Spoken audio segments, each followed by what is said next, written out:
She didn't know what was about to happen when she helped that old man cross the street. In that split second when their eyes met, something shifted in the universe. Something that would change everything. The rain was coming down hard that Tuesday afternoon. Everyone was rushing, heads down, focused on their own problems, everyone except her. Sarah Martinez, a 28-year-old nurse who had just finished a 12-hour shift, noticed him standing at the corner. He was old, maybe 80, maybe more. His expensive coat was soaked through. His hands trembled as he gripped his cane. The light had changed 3 times, but he hadn't moved. People brushed past him like he was invisible. Have you ever noticed how we become blind to suffering when we're in a hurry? Sarah could have done the same. She had every reason to keep walking. Her feet hurt, her back ached. She hadn't eaten since breakfast. But something made her stop. "Sir, do you need help crossing?" The old man looked up, and for a moment, Sarah saw something strange in his eyes. Not confusion or fear, but something that looked almost like recognition, like he had been waiting for someone to ask that exact question. "I've been standing here for 30 minutes, he said quietly. 30 minutes, and you're the first person to stop. Think about that. 30 minutes in the rain. Hundreds of people passing by, and only one person stopped. What does that say about our world?" Sarah took his arm gently. They moved slowly across the street, her body shielding him from the worst of the rain.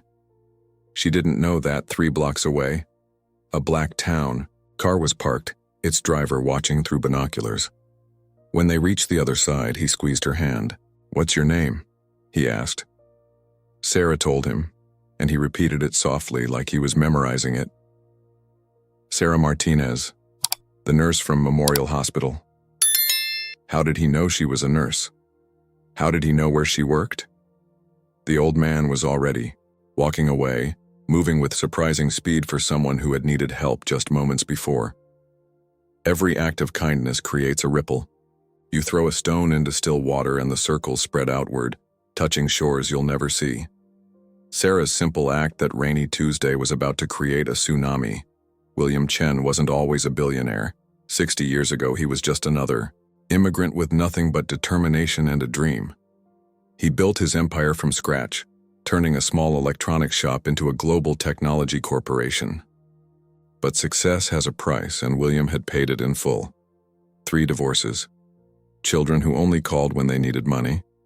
Friends who disappeared when the stock market crashed and reappeared when it recovered. By the time he turned 82, William Chen had everything money could buy and nothing that mattered. That's why he started his experiment. For 6 months, he had been testing people, standing on street corners, sitting in hospital waiting rooms, dropping his wallet in expensive restaurants. He wanted to see if genuine kindness still existed in a world obsessed with wealth and status. The results were devastating. In 6 months, only 3 people had helped him without expecting something in return. 3 people out of thousands, and Sarah Martinez was about to become the 4th. But here's where the story takes an unexpected turn. William wasn't just conducting a social experiment. He was searching for something specific, someone specific. An heir who would inherit not just his money, but his legacy. His lawyers thought he was crazy. "You can't give billions to a stranger," they said. But William had made up his mind. Family meant nothing if it was built on greed. Reputation meant nothing if it wasn't earned through character. The test was simple but profound. He would appear vulnerable, needing help. For 6 months he had been invisible to the wealthy and powerful. They walked past him like he was trash cluttering their perfect world. Then he changed his strategy. He started appearing in ordinary places, bus stops, grocery stores, hospital entrances. And that's where he found something beautiful. The less people had, the more they gave. Why is it that those who have the least often give the most? What is it about struggle that opens our hearts while comfort closes them? Sarah was about to give him the answer. Sarah couldn't stop thinking about the old man. Something about their encounter felt unfinished. 3 days passed. Life continued its relentless pace. Double shifts, difficult patience, her mother's slow recovery, bills piling up faster than she could pay them. Then the letter arrived, hand-delivered, by a man in an expensive suit who insisted on placing it directly in her hands. The envelope was heavy, made of paper so fine it felt like fabric. Her name was written in elegant script, Ms. Sarah Martinez, personal and confidential. You know, that feeling when you're standing at the edge of something momentous? That's how Sarah felt as she opened the envelope. Her hands trembled slightly, though she couldn't say why. Dear Ms. Martinez, you don't know me, but I know you. I know that you work 14-hour shifts to pay for your mother's medical bills. I know that you give free clinics on weekends. I know that last Tuesday in the rain you were the only person in 30 minutes who saw me as human. Sarah had to sit down. The letter continued, each word more impossible than the last. The old man she had helped was William Chen, founder of Chen Technologies. He had been testing humanity, searching for someone who embodied the values he had lost touch with in his climb to success. Money is easy to leave behind, the letter read. But a legacy?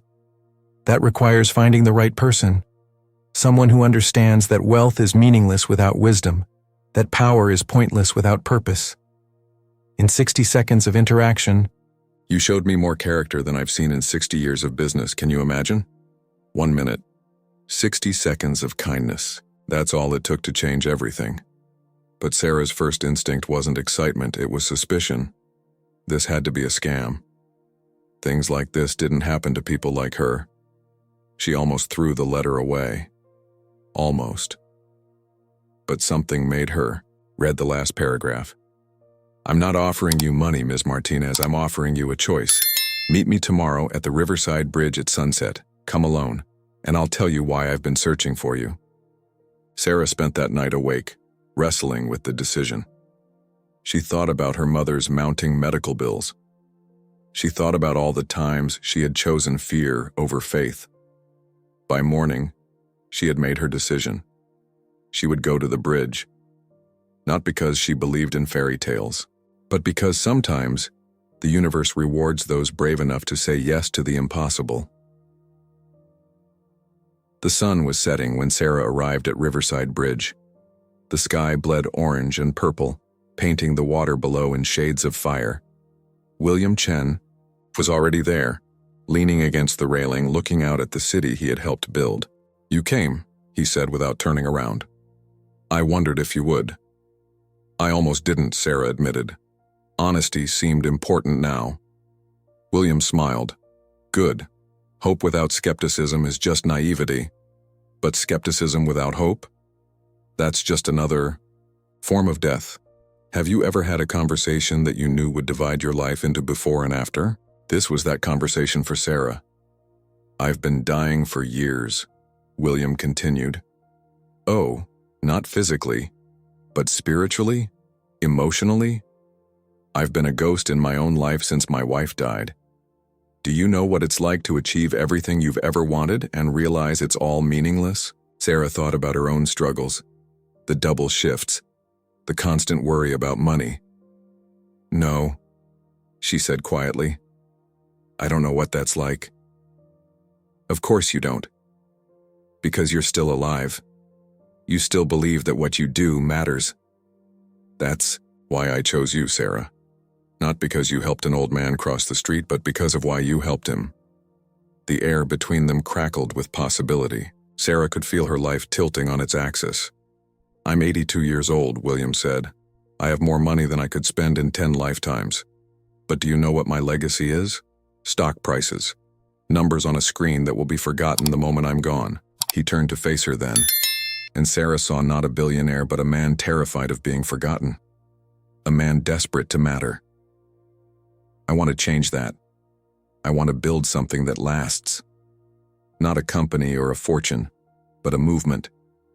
A revolution of kindness in a world that's forgotten what it means, and I want you to help me do it. Why me? Sarah asked. Out of all the people in this city, why me? William's answer would haunt her for the rest of her life. Because when you helped me, you didn't see a wealthy man pretending to be weak. You didn't see an opportunity. You saw a human being who needed help. Do you have any idea how rare that is? I don't want your money, she said finally. William smiled again, broader this time. I know. That's exactly why I'm offering it to you. Let me tell you what I'm really offering, William said as they walked along the bridge.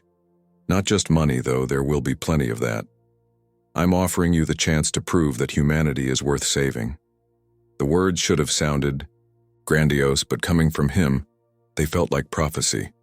Sarah had spent years saving lives one at a time in hospital rooms. What if she could save them by the thousands? I've created a foundation, William continued. Funded with $10 billion, it's sitting there waiting, but I won't release a penny until I find the right person to lead it. Someone who understands that charity isn't about giving money. It's about giving hope. $10 billion. The number was so large it lost meaning. That was more than some country's entire budget. And he wanted to give it to her? You're scared, William observed. Good. You should be. This kind of money, this kind of power, it destroys people. I've watched it happen over and over. Have you ever wondered what you would do with unlimited resources? It's a fantasy we all indulge in, but fantasy and reality are different beasts. Reality comes with weight, with responsibility. I need time to think, Sarah said. William nodded.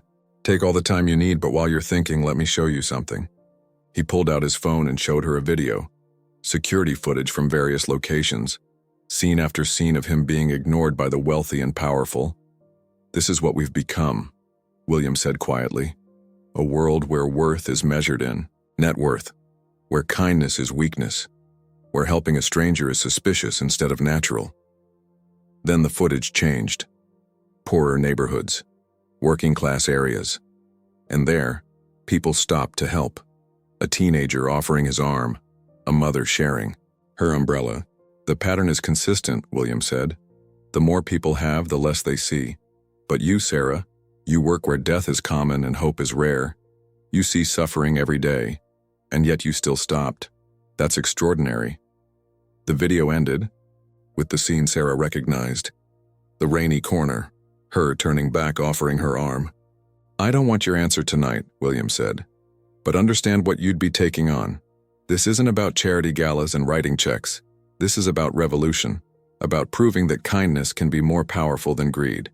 He handed her a card with only a phone number. When you're ready, call me, but Sarah, don't take too long. Time is the one thing my money can't buy. Sarah didn't sleep for 3 nights. She moved through her shifts like a ghost, her mind spinning with possibilities. $10 billion, a foundation, a chance to change the world. It sounded like a movie plot, not real life. On her 3rd sleepless night, she was called to the emergency room. A homeless man had been brought in, beaten and barely conscious. No insurance, no identification, no one who cared. As she cleaned his wounds, Sarah realized something. This man was invisible to the world, just like William had made himself invisible. But unlike William, he had no billions waiting. He was just forgotten. What's your name? She asked gently as he began to wake. Does it matter? He mumbled. Nobody's asked in years. Those words hit Sarah like a physical blow. Nobody's asked in years. How many people moved through the world unseen?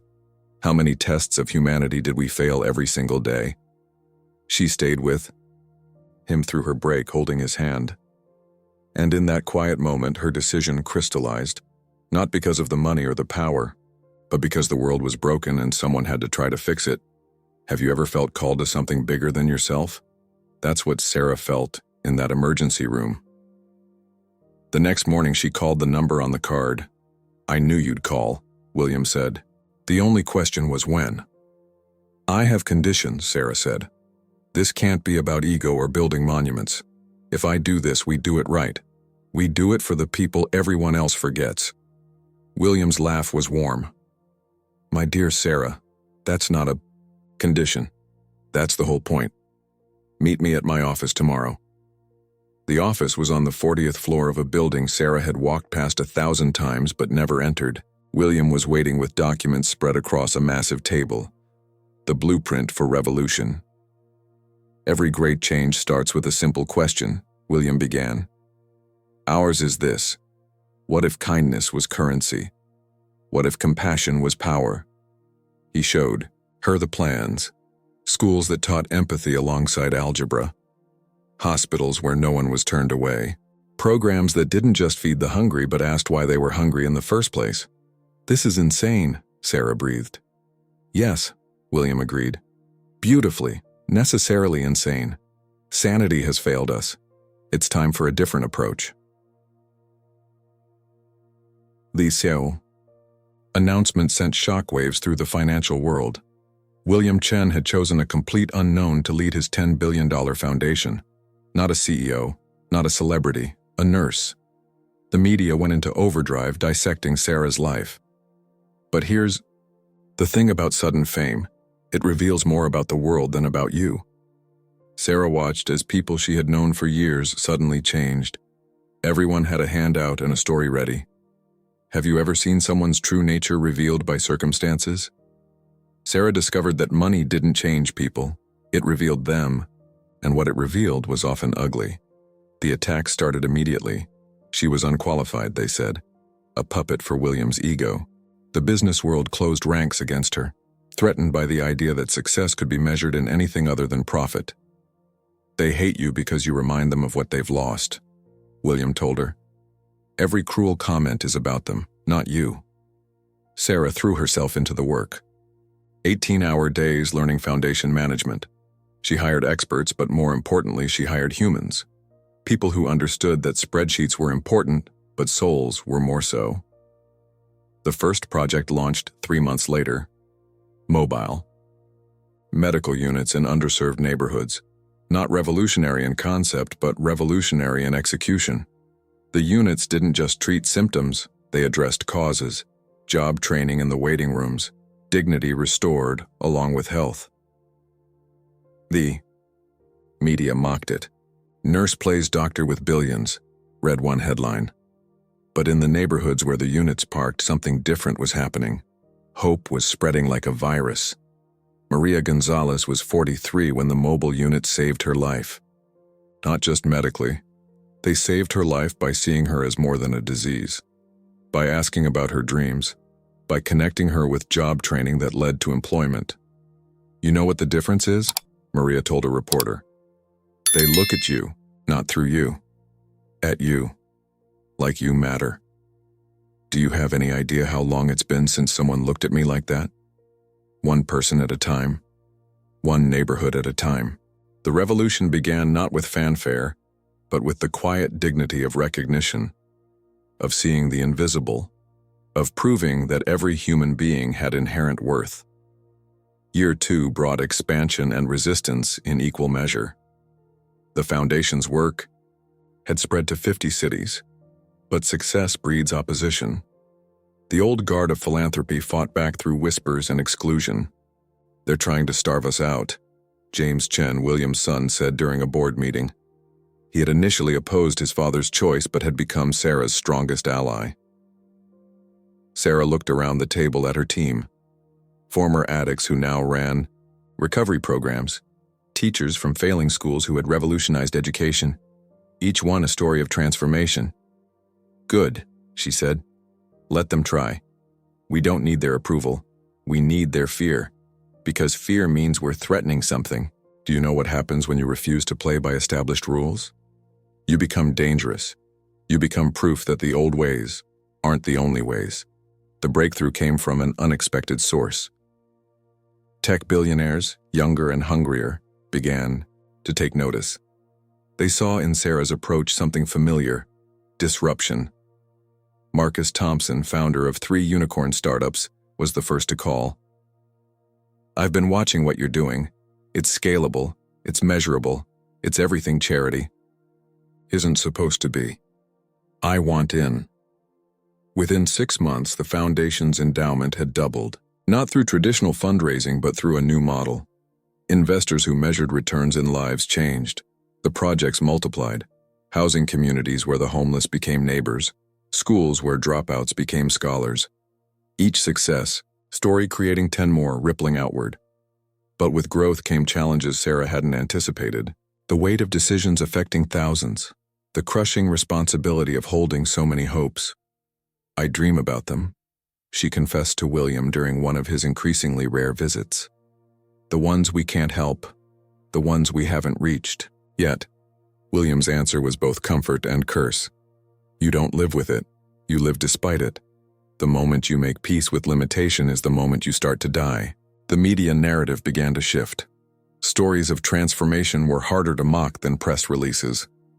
When Robert Chen went from homeless to homeowner, when teenage mother Destiny Williams graduated from medical school debt-free, the cynics had less ammunition. She's actually doing it, one journalist wrote. The nurse with no experience is succeeding where decades of traditional charity failed. William Chen died on a Tuesday, another rainy day 3 years after Sarah had helped him cross the street. He passed quietly, having lived long enough to see his vision take root. Sarah got the call at 3 a.m. She sat in the empty hospital hallway and cried, not just for William, but for all the conversations they'd never have.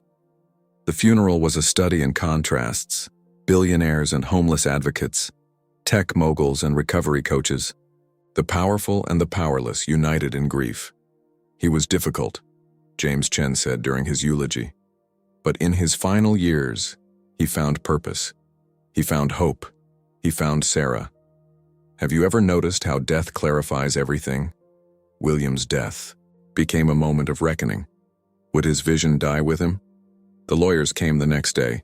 William had left everything to the foundation, not just the original $10 billion, but his entire fortune, nearly $50 billion in total.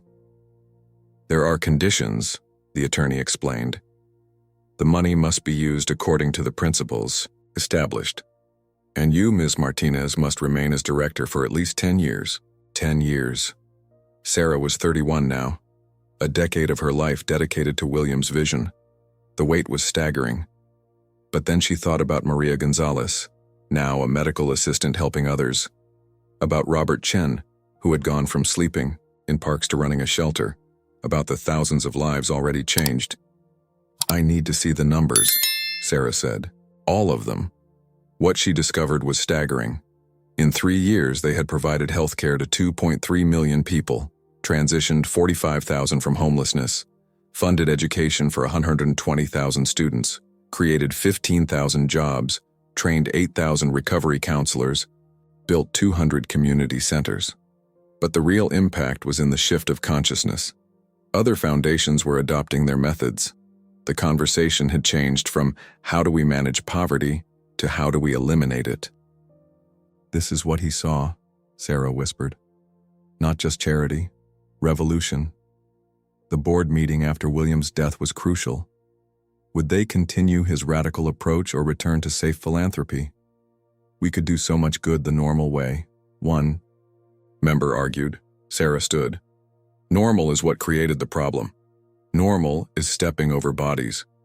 Normal is a world where kindness is suspicious. We're not here to do good the normal way. We're here to redefine good itself. The vote was unanimous. The revolution would continue. 5 years after that rainy Tuesday, Sarah stood before the United Nations.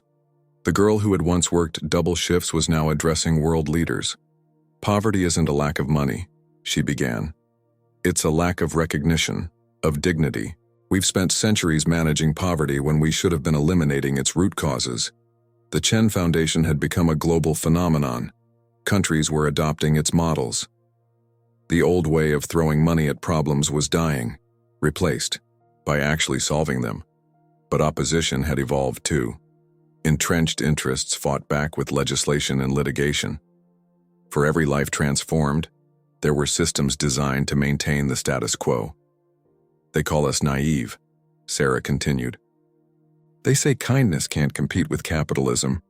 They're wrong. We have the data. We have the proof. What we need now is courage.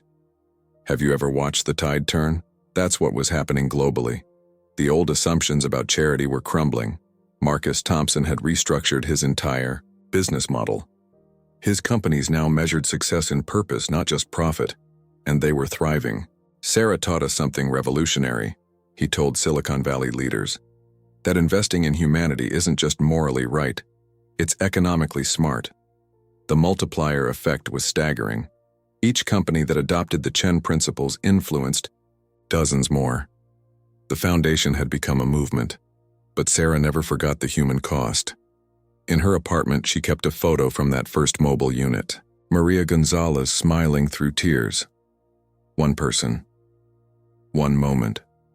One life that mattered. "We're not trying to save the world," Sarah told her team. "We're trying to save one person at a time, millions of times over." The 5th anniversary gala was held in a community center in the Bronx. Former recipients of aid served as hosts. Success stories walked the room, living proof of transformation. "My father built an empire," James Chen toasted. But his greatest achievement was recognizing that empires built on indifference always fall. What Sarah is building is different. An empire of empathy. Sarah thought about tomorrow's challenges, the legislation threatening their programs, the constant battle against those who profited from suffering. Yet she also thought about victories, each story a thread in a tapestry of change. "William asked me once what I would do with unlimited resources," Sarah said when called to speak. "Now I know. You recognize that the most unlimited resource has always been human potential. Money just helps unlock it." 10 years. A decade since. Sarah Martinez had helped an old man cross the street.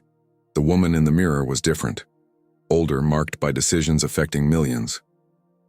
But the core remained unchanged. The world had changed too. The Chen Foundation was no longer an anomaly but a model. Governments had restructured social services around dignity-first principles. The conversation had shifted from whether change was possible to how fast it could happen.